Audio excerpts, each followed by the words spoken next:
बिस्मिल्लाहिर्रहमानिर्रहीम। I am Mahvi शयाज from Al Shifa college of pharmacy technician. बच्चे, आज हमने चैप्टर नंबर 8 ब्लड डिस्कस करना है। तो हमने अपने प्रीवियस लेक्चर में जो टॉपिक स्टार्ट किया है वो है एनीमिया। आज फर्दर हमने पर्नीशियस एनीमिया को डिटेल में डिस्कस करना है। तो बच्चे, सबसे पहले हम उसके इंट्रोडक्शन की तरफ चलते हैं। बच्चे, ये एनीमिया की एक टाइप है जिसमें इंट्रिंसिक फैक्टर प्रोडक्शन कम हो जाता है। बच्चे, अब इंट्रिंसिक फैक्टर क्या होता है? बच्चे, ये ग्लाइकोप्रोटीन है। हम कह सकते हैं कि एक ऐसा सब्सटेंस है जो कि स्टमक से सिक्रीट होता है और ये बॉडी में इतनी अहलियत पैदा करता है कि वो विटामिन B12 को एब्जॉर्ब करे। अब बच्चे, जब इंट्रिंसिक फैक्टर प्रोडक्शन कम हो जाएगा तो गैस्ट्रिक मिकोजा में एट्रोफी हो जाएगी। अब बच्चे देखें, गैस्ट्रिक मिकोजा क्या होता है? बच्चे, ये स्टमक की म्यूकस मेम्ब्रेन लेयर है जिसमें ग्लैंड्स और गैस्ट्रिक पिट्स होते हैं। अब बच्चे, जब विटामिन B12 ही एब्जॉर्ब नहीं हो पाएगा तो बॉडी में पर्नीशियस एनीमिया हो जाएगा। अब बच्चे, इसके कॉजेज की तरफ चलते हैं। जैसे हमने पढ़ा था कि मेगैलोब्लास्टिक एनीमिया में विटामिन B12 की डेफिशिएंसी हो जाती है, कमी आ जाती है विटामिन B12 की। इसी तरह पर्नीशियस एनीमिया में भी विटामिन B12 की कमी हो जाती है। अब बच्चे देखें क्लिनिकल फीचर्स। अब पेशेंट्स क्या कंप्लेन करते हैं कि उन्हें वीकनेस हो गई है, उनका वजन कम हो गया है। डिसेप्निया, आप देखें डिसेप्निया क्या होता है कि ब्रीथिंग में डिफिकल्टी फील होती है। सिनकोप क्या होता है कि ब्लड प्रेशर कम हो जाता है नॉर्मल लेवल से और पर्सन को लॉस ऑफ कॉन्शियसनेस फील होती है। अब बच्चे देखें नेक्स्ट क्या है कि skin and mucous membrane are pale. Skin और म्यूकस मेम्ब्रेन पेल हो जाती है, लाइट इन कलर हो जाती है। उसके अलावा जो टंग की सरफेस है वो स्मूथ और एट्रोफिक हो जाएगी। बट सम टाइम पेशेंट को फील होगा कि उसकी जो जुबान है वो रेड और इन्फ्लेम्ड हो गई है। इन्फ्लेम का क्या मतलब है कि इन्फ्लामेशन हो जाना, कि स्वेलिंग हो जाना, टिश्यू डैमेज हो जाते हैं। अब ट्रीटमेंट, हम पर्नीशियस एनीमिया की ट्रीटमेंट में देखें कि क्या हमने करना है। उस पेशेंट को फर्स्ट 3 वीक्स में कोर्स कराना है तो वो हाइड्रोक्सिल कोबालामीन 1000 माइक्रोग्राम इंट्रामस्कुलरली उसको इंजेक्ट करेंगे। जो टोटल 3 वीक्स का कोर्स होगा उसमें 4000 से 6000 माइक्रोग्राम उसको हाइड्रोक्सिल कोबालामीन इंजेक्ट की जाएगी। 3 वीक्स के बाद जो बाकी पेशेंट की लाइफ है उसमें हर 3 मंथ्स में उसको 1000 माइक्रोग्राम हाइड्रोक्सिल कोबालामीन इंट्रामस्कुलरली इंजेक्ट करेंगे। बच्चे, ये थी इसकी ट्रीटमेंट पर्नीशियस एनीमिया की। अब हमने अपना नेक्स्ट पॉइंट स्टार्ट करना है, इट इज हीमोलिटिक एनीमिया। बच्चे, हीमोलिटिक एनीमिया का क्या मतलब है कि रेड ब्लड सेल्स का ब्रेक डाउन हो जाना।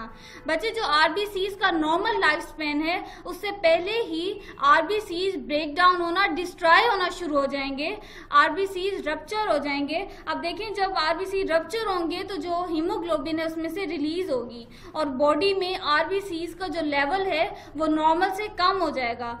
डिफरेंट अबनॉर्मेलिटीज हैं आरबीसीज की और जो उसमें जो सेल्स हैं वो फ्रिजाइल हो जाते हैं कि डिस्ट्रॉय कर जाते हैं और इजीली रप्चर हो जाते हैं, जिसकी वजह से आरबीसीज की कमी हो जाती है। देखिए बच्चे, नॉर्मली जो आरबीसीज हैं उनकी प्रोडक्शन वैसे ही है जैसे नॉर्मल होती है, बट क्या होगा कि वो वक्त से पहले ही उनकी ब्रेक डाउन होगी और वो डिस्ट्रॉय हो जाएंगे।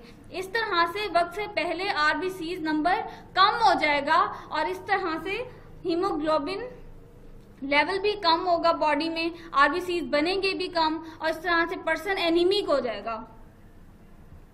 अब देखें इसके हीमोलिटिक एनीमिया के कॉजेज। बच्चे, 2 तरह की एबनॉर्मेलिटीज होती हैं, एक होता है इंट्राकॉर्पुलर एबनॉर्मेलिटीज, एक होता है एक्स्ट्रा कॉर्पुलर एबनॉर्मेलिटीज। बच्चे, अब हम पहले देख लेते हैं इंट्राकॉर्पुलर एबनॉर्मेलिटीज। बच्चे, इंट्राकॉर्पुलर एबनॉर्मेलिटीज में क्या होता है कि आरबीसीज के अंदर कोई एबनॉर्मेलिटी की वजह से आरबीसीज रप्चर होना शुरू हो जाते हैं, एबनॉर्मेलिटी हो जाती है। अब देखें कि कुछ कंडीशंस कौन कौन सी हैं। एक है हेरिडिटरी स्फेरोसाइटोसिस। हेरिडिटरी स्फेरोसाइटोसिस एक कंडीशन है जिसमें आरबीसीज अफेक्ट होते हैं और पर्सन को फील होता है कि उसमें आरबीसीज की शॉर्टेज हो गई है, उसकी स्किन और आईज येलो हो गई हैं, स्प्लीन इनलार्ज हो गया है।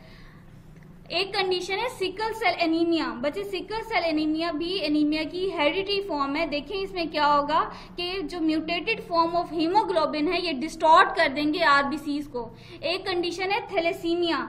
बच्चे, ये भी हीमोलिटिक डिजीज है जिसमें हीमोग्लोबिन की सिंथेसिस कम होना शुरू हो जाती है, खून में हीमोग्लोबिन की कमी हो जाएगी, ये खानदानी मर्ज होता है। और इसकी वजह से आरबीसीज बॉडी में नॉर्मल लेवल से कम हो जाते हैं। अब देखें दूसरा मैं आपको बताया कि एक्स्ट्रा कॉर्पसुलर एबनॉर्मेलिटीज कौन सी होती हैं कि रेड ब्लड सेल्स के बाहर कोई एबनॉर्मेलिटी जिसकी वजह से कोई भी किसी भी फैक्टर की वजह से हो सकती है कि आरबीसीज रप्चर होना डिस्ट्रॉय होना शुरू हो जाते हैं, लेकिन ये एबनॉर्मेलिटी आरबीसीज के बाहर होगी।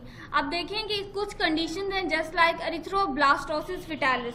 एरिथ्रोब्लास्टोसिस फेटालिस ये क्या है? हिमोलिटिक डिजीज है न्यू बॉर्न की। इसमें मदर और बेबी दोनों का जो ब्लड ग्रुप है वो डिफरेंट होता है और इसकी वजह से जो मदर का जो ब्लड है वो मिक्स होना शुरू कर देता है बेबी में और मदर का ब्लड एक जो इम्यून सिस्टम है वो रिएक्ट करेगा और एंटीबॉडीज उसके खिलाफ बेबी के ब्लड के खिलाफ बनाना शुरू कर देता है। अब देखें नेक्स्ट पॉइंट है एक्वायर्ड हीमोलिटिक एनीमिया।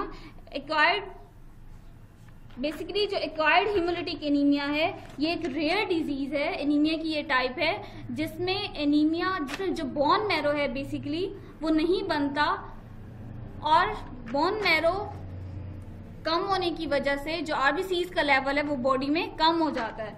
और ऑटो इम्यून हीमोलिटिक एनीमिया ये भी रेयर डिजीज है जो कि इसमें जो नॉर्मल आरबीसीज का लेवल है प्रोडक्शन का उससे ज्यादा आरबीसी डिस्ट्रॉय हो रहे होते हैं, जितने बन रहे होते हैं उससे ज्यादा डिस्ट्रॉय हो रहे होते हैं। नेक्स्ट है ग्लूकोज 6 फॉस्फेट डिहाइड्रोजिनेज डेफिशिएंसी। बच्चे जब ग्लूकोज 6 फॉस्फेट डिहाइड्रोजिनेज की डेफिशिएंसी हो जाएगी तब भी पर्सन एनीमिक हो जाएगा। नेक्स्ट कुछ और कॉजेज हैं जिसमें ड्रग डैमेज कर देती है आरबीसीज हाइपरस्प्लेनिज्म को। देखें हाइपरस्प्लेनिज्म क्या होती है कि कॉमन डिसऑर्डर है जिसमें स्प्लीन इनलार्ज हो जाती है और इस तरह से रैपिड एंड प्रीमेच्योर डिस्ट्रक्शन शुरू हो जाती है ब्लड सेल्स की। बच्चे this is all about haemolytic anaemia. अपने नेक्स्ट लेक्चर में हम फर्दर एनीमिया को डिस्कस करेंगे। Thank you so much. Allah Hafiz.